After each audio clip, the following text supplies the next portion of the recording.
Magandang araw po sa inyong lahat. Sa ngalan ng lahat ng mga senior citizens na hindi nabibigyan ng tamang benepisyo sa Pilipinas, ako po ay nananawagan to the Office of the Republic of the Philippines President Ferdinand Bongbong Marcos, Senator Raffy Tulfo, at sa kagawaran ng DSWD, Department of Social Welfare and Development.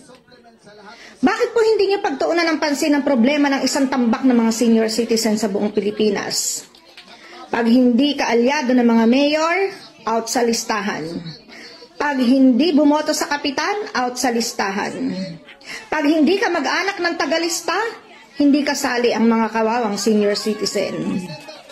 Makinig po kayo dito, mahal na presidente, napakaraming senior citizen ang hindi nakikinabang sa programa ng ating gobyerno.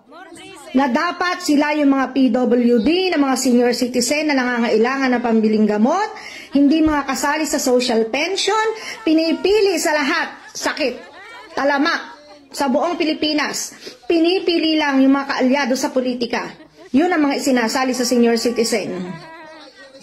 Kawawa itong matatanda ng ating bayan. Yan, i-share niyo po